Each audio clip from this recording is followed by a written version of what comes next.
Hello and welcome to a video on some very greedy koi. So in this video I want to talk about what fish food I actually feed my koi. It occurred to me that it's been quite a long time since I actually talked about fish food and what I do actually feed. In the last video I did, I fed Saki Kauri Balance, and Saki Kauri Balance is a fantastic food. I mean, it's probably one of the ones I'd recommend if you can afford it. So, you know, you're looking at well over 100 quid a sack. If you want the sinking version, you're looking at pretty much 200 quid a sack. And I did like the sinking version. I love sinking food. I think it's brilliant. Especially with, you know, this quantity of fish in a pond, sinking food is just ideal because it splits them all up and they're not fighting. And for me, sinking food would be ideal, but I don't buy any sinking food, unfortunately. Mostly because the food that I do get, there isn't a sinking variety, and I just don't want to be getting other versions of food. So I stopped feeding Saki Kauri Balance purely because of the price of it. You know, these fish can go through a sack in 2 weeks when they're eating the most. It was about half a kilo a day. That's what I tend to feed them, and that's why. So in previous videos I've shown my filtration system, and my new filter was struggling a bit to keep up with the ammonia and nitrite and all that. But that's because I feed half a kilo of food a day. It's quite a lot of food really. But what I did is I stopped feeding them for 2 weeks and the filter sort of caught up, and it is working spot on now. It's working just as well as the river did that I had on the top. So that's a little bit of an update on the filter. I'm quite pleased with it. I still may change some of the media in it next year, but we'll see if we ever get there. But this video is on the food itself. So these particular fish, being my biggest fish, get top koi, that's what it's called.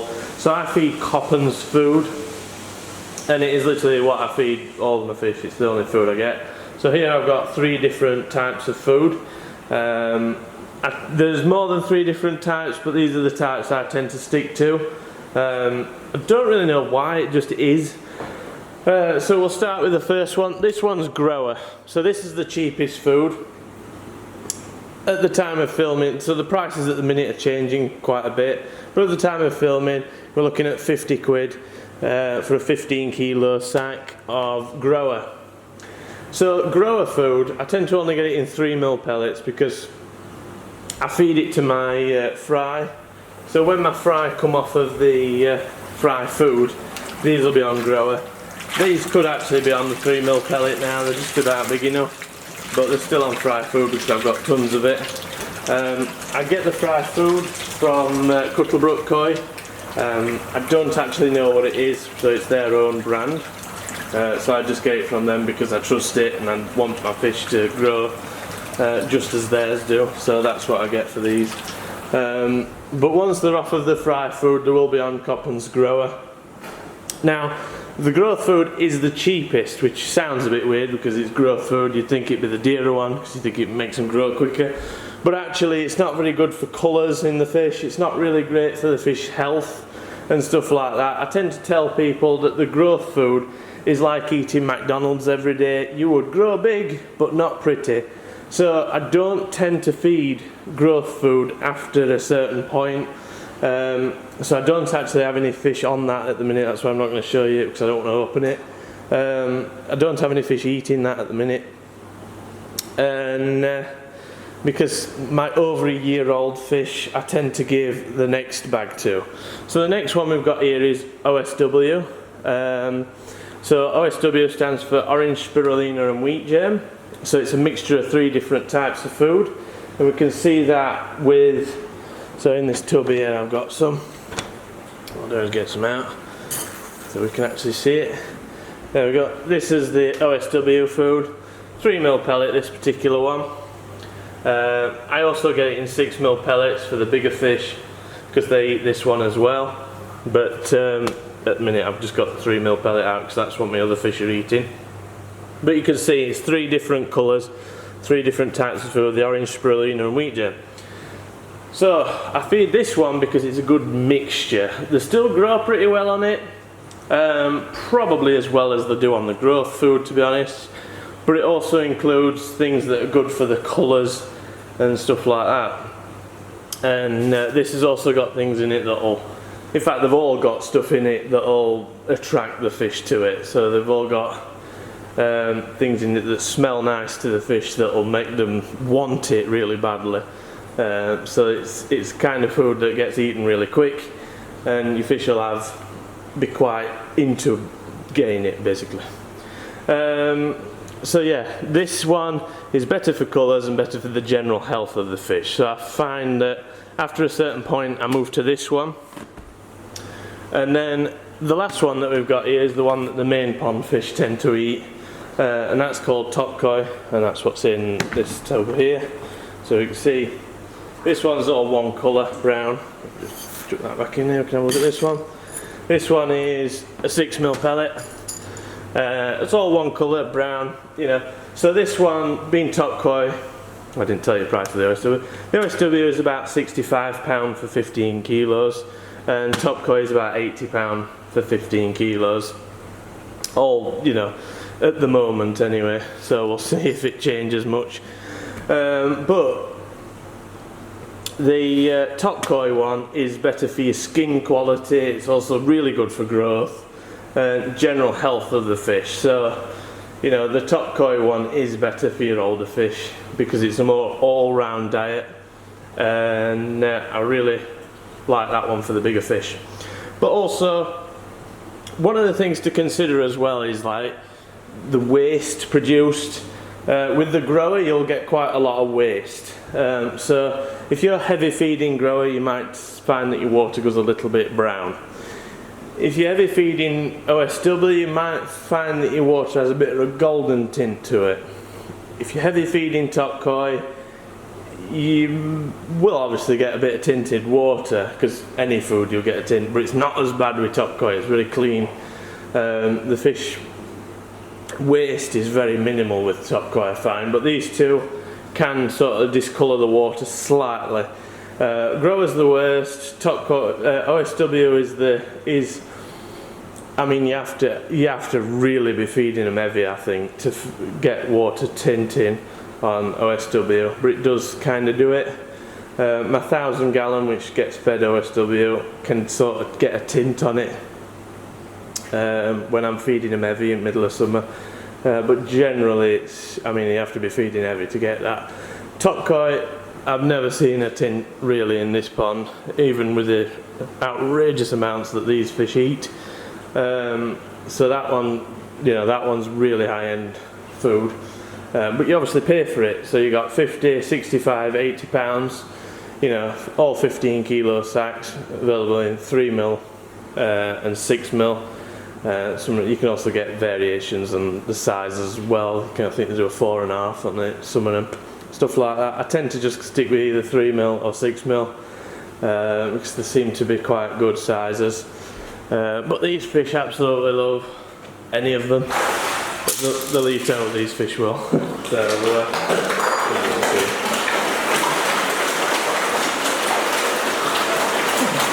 that was the top koi. So these fish are well big enough to eat a 6mm pellet. But you know, I always suggest to feed the smallest fish in your pond, and even these fish will eat a 3mm pellet. So you can just chuck in a little bit of 3mm. They'll eat a 3mm pellet. Basically what putting a 3mm pellet in here does is it slows down the bigger ones. You know, they're not as able to eat so much in one mouthful putting in a smaller pellet. So it doesn't tend to make much difference what size pellet you feed. I tend to feed the smallest fish in the pond, and that way, you know, I'm keeping everybody happy. Mixing sizes of pellets is also a kind of good idea, but for some reason I've always found that the smallest fish in the pond tends to go for the biggest pellet. So that's a bit of a struggle as well sometimes, so I tend to just feed the smallest fish. But they're all pretty much able to take 6mm in here, so that's all they get generally. And we'll have a look at the other pond. So here we are with the other fish. These fish are also able to take a 6mm pellet, most of them. As you can see, they're really looking forward to a bit of something to eat. But I tend to feed these ones 3mm because I think there's a few in here that struggle with 6mm pellets, so they still get 3mm these ones. And that's your OSW again. But the OSW definitely keeps these ones happy. They really enjoy it. I don't tend to feed them top crow, I find it unnecessary for this size of fish. But they probably would in some ways benefit from it. They might grow slightly better on top koi, but I mean it'd be fractional. You probably wouldn't notice it. Yeah, let's go back to the other one. It's warmer in there. Even the fry, probably big enough to eat 3mm. Let's try it. They've never actually had it before. So let's see, that's the first time they've ever had the 3mm OSW, or any 3mm pellet. So let's see how they get on with that. Bit of difference for them. But yeah, they're doing really well in the fry. As you can see, they're all over the place, there's tons of them. And there's one that's absolutely enormous. It's very difficult to spot, but he's about 3 or 4 times bigger than all the rest. He's probably almost 6 inch for some reason, but there we go, you always get one like that, I guess. Yeah, I'll never manage to actually spot him on camera, but they're all doing really well. I'm really quite pleased with him. Yeah, so that's the fry. So, as well as feeding them the main food, I also like to give them a mixture of food. So, especially when they're on the lesser quality food, such as the grower, I will feed them fish oranges quite frequently. I don't tend to feed oranges to my main pond because when all the orange has gone out of it, they sink to the bottom. That's quite a pain in the neck. There are ways of putting floats on it and stuff like that, but just haven't got around to that. But one of the things I like to give the main pond fish is watermelon. So here we are. Basically, I just get a big piece of watermelon like that, cut it in half, drop it in, and let them play with it. It does kind of tint your water colour. It can do anyway. So you kind of get like a milkiness off them. So your water quality can go kind of milky, but the fish really like it. And it gives them something to do as well, to be honest. So the fish will chase that about for a couple of hours quite happily. And if I get it out within a reasonable time, it won't sink to the bottom. And even if it does sink to the bottom, it doesn't get stuck in my bottom drains, which I quite like. As long as it doesn't get stuck in bottom drains, I'm happy with that. Whereas the oranges, I can lose them in bottom drains, which is really frustrating. Because then they end up in drum filter about a week or so later as a horrible gooey thing. But there we go. So yeah, watermelons, oranges is sort of the fruits that I'll add. You know, just to add vitamin C and stuff like that with oranges anyway. Gives them good vitamin C, and I think it gives them a little bit more balance on the diet, especially when they're on the cheaper foods like grower. Obviously these ones being on top koi and that don't need it as much, but they still enjoy it. Keeps them occupied, keeps them busy for a bit, gives them something to do. Obviously they're not chasing it about too much at the minute because I've just fed her, but shortly they'll be all attacking it and it'll not last long at all when they get it moved. So I'll go and give the other fish their watermelon as well. So here we are back in here with their watermelon. So obviously these watermelons have got a few seeds in them. They tend to spit the seeds out. You can actually tell when a koi has swallowed a seed. It does a little bit of a hissy fit and coughs it up, I guess. I don't quite know what they do, but I've never had any problems with seeds. They do tend to just spit them out and then you get them in your filters and stuff like that. But yeah, when they actually do swallow them, they have a little bit of a hissy fit and a flick about. But I think they managed to pass it or get rid of it somehow, I'm not quite sure, but it never really causes them any major problems. Let's just lower it in. I don't particularly want to drop it on one of them's head, but yeah, they'll have a bit of fun with that, chase it about, keeps them busy. And plus they're on offer today, so that's why they've ended up with a watermelon. The watermelons they're not particularly a very common thing. Oranges and stuff like that, like if we look in the bottom of the pond, there's a orange stuck to the bottom drain just there. I don't think there's too many fish, we can't see it, but It's just there. There we go. Just saw it for a second. There we go. There's the orange stuck to the bottom drain. Tell you what, I'll get the orange out, and then we can have a bit closer look at it. So here we go. I've got the orange out. That is basically what's left of the orange. They've, you know, the skin. They've hollowed it out. So basically, the orange comes like that. Obviously, I just slice it straight in half, and then put the two halves in, and they just hollow it out. So that would have gone in this morning. It would have probably been hollowed out within an hour, both of them. They don't waste any time with it, these fish. They're really addicted to them.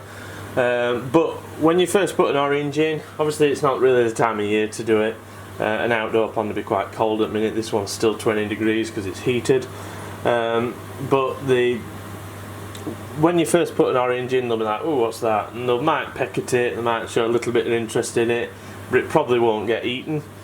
Then the second time you put an orange in, you might notice a little bit of it's gone, and then the third time they'll start to hollow it out like that. They'll really develop a taste for it after a bit, and it's really good for them. Just a good source of vitamin C and stuff like that.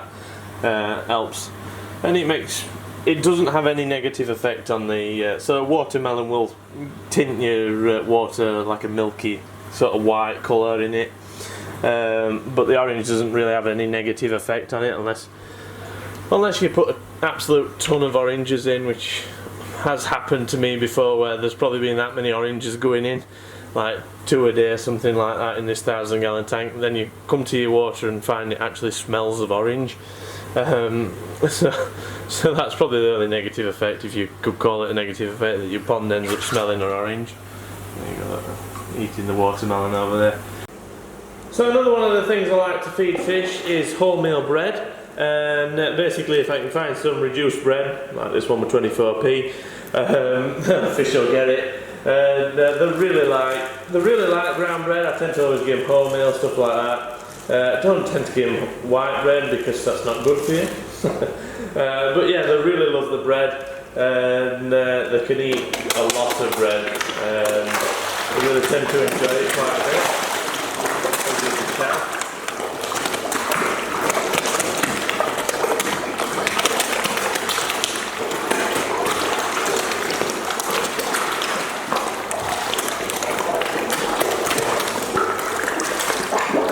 Don't ask me if there are any actual benefits to them eating bread. So, you know, there is a lot of wheat and stuff in the food that they eat normally, so bread can't be bad for them, surely not. But, you know, keeps them occupied, something they enjoy. Something a bit different. I like to give different things, so they're always eating something a little bit different. You know, one of them things really. Now they've calmed down a bit with it, we can actually have a look at the watermelon. As you can see, they've sort of picked away at it a little bit, and obviously it's a bit later in the day at the minute, so they'll not quite pick away as fast as they would have done normally if I'd put it in like this morning or something like that. But actually they'll wake up in the middle at night and have a little bit of a pick at it. Koi don't really sleep very much, and that'll give them something to do through the night. Yeah, little lad. Yeah. This is one of my favourite, most sociable fishes, and he's absolutely lovely. Little sociable fishes. But yeah, so they've picked at it quite well for the past half an hour or so, and they'll continue to have a pick at it all night if I turn it over for them. So there we go, that's what fish food I actually feed my fishes. So one thing I actually want to point out is what makes the food more dearer, more expensive and stuff like that, and what you should be looking for in food brands that you use, and maybe it's a good idea to take a look at the food you actually do feed your fish.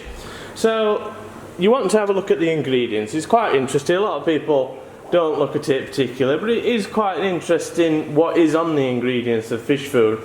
So this being grown, I know this writing's microscopic and it's impossible to see, but the first thing on this one is wheat.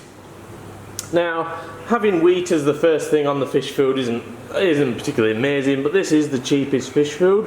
I personally trust that Coppens quite know their stuff. To me, they're quite a reputable brand, so even their cheapest food would be better than you know, some of the better foods of unbranded manufacturers, stuff like that, you know what I mean. So I kind of trust that their cheapest food is still good food.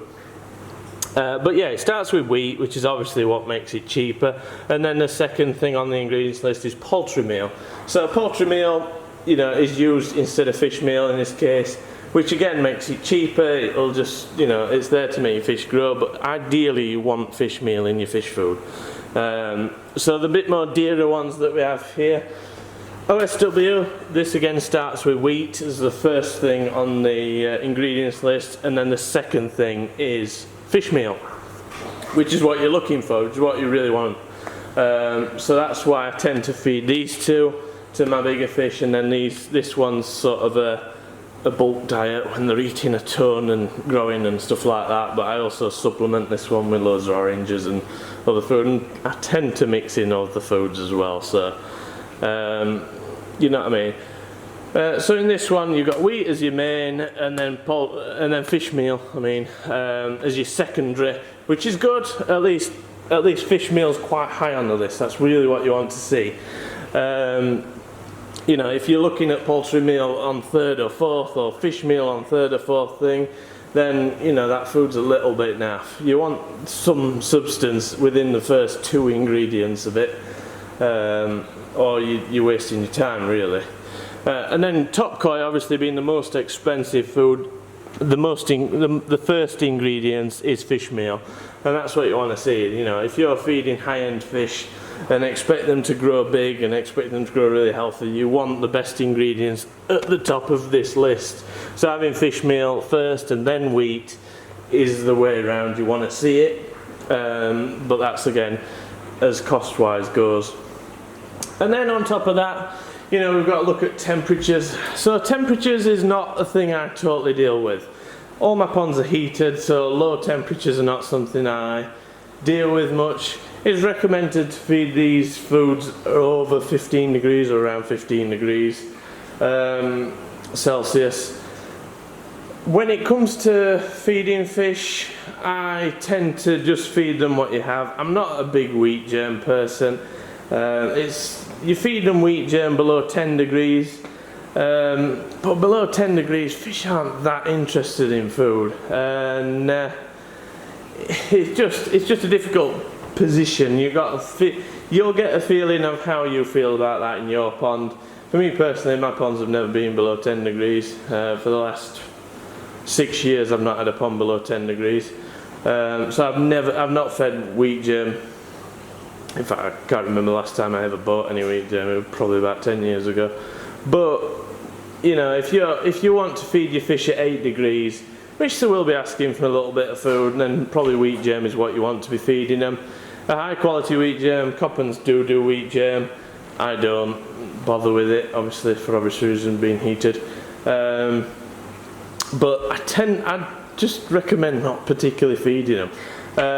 Another thing, sturgeon. So sturgeon really need a high protein food, and that's one of the things that's one of the biggest problems with sturgeon. I had it myself when I had a sturgeon in my outdoor pond, is the water warmed up. You know, you've got a spring day where it's really lovely and warm and all the koi wake up, and you put the sturgeon food in because the sturgeon has to be fed, and then the koi take all that high protein food in, and it goes freezing frosty that night, and then the koi don't digest the food and it don't warm up, and then all of a sudden a couple of your koi have died, and basically the high protein food's gone rancid inside them and killed them.